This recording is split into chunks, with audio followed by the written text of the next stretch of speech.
the difference between Ripple and XRP. Ripple Labs is the company behind XRP, which is the cryptocurrency. Kinda like how Apple made their iPhones, XRP is the product, while Ripple Labs is the company that created it. In short, Ripple Labs aims for banks and payment providers to send money internationally quickly and cheaply. Now, you may not know this, but there's a big problem when you want to send money from one country to another country. Sometimes it takes days, it is usually very expensive, and in some countries, you even have to do illegal things to make it happen. So immediately, Ripple Labs is trying to solve a big common problem. Right now, most international transfers use SWIFT, which is a protocol that makes up half of all international wires and moves around $6 trillion each day. But like I said, it's very slow and takes a lot of work, and the fees are pretty high. Now, those fees are collected either from transferring through multiple banks or through currency conversions. Because currency conversions is a big one too. Not all banks will be able to quickly, cheaply, and reliably convert the money that you're sending to the desired currency. So how does Ripple Labs do this? Well, their first product is something called RippleNet, also now known as xCurrent. Technically, they're the same thing.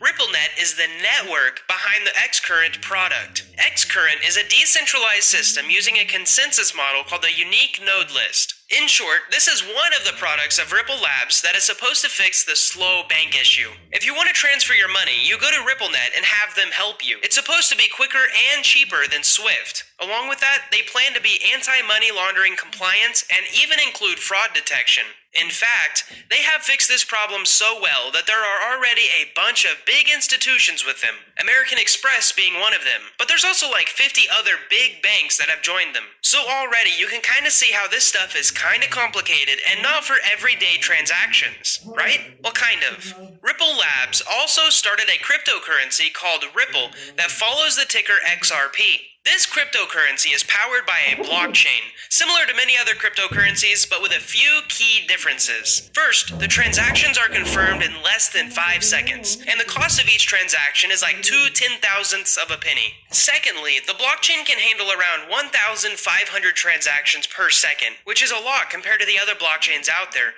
and they do claim to be able to reach Visa speeds, but I personally couldn't find any technical explanation to this. So you might be wondering, how does this relate to the grand scheme of things? Well, XRP as a cryptocurrency can run without needing Ripple Labs, but Ripple Labs needs XRP to be able to sell their xCurrent system. Also, one big difference in the XRP crypto blockchain is that they don't use proof of work or proof of stake, which are two of the main methods that blockchains usually use to agree on what transactions should be verified and which ones should be blocked. Instead, Ripple uses a method called a unique node list, and I'm going to try to explain this as plainly as possible. But it's pretty much centralized. Basically, Ripple Labs sets up a list of a bunch of people that they trust, and then pretty much the majority decides what gets added to the blockchain or not. They don't use work or a staking feature, but instead majority rule from their list of trusted sources. Now, I could go on and explain this a little bit more, but then this would be a video about how unique node lists work and not XRP or Ripple. So if you're interested in that, you'll definitely have to hit the subscribe button if you want to watch our video on that. Plus, it does reward our hard work creating this video. Also, it should be noted that XRP can be divided up into 6 decimal places, and they call the smallest amount a drop,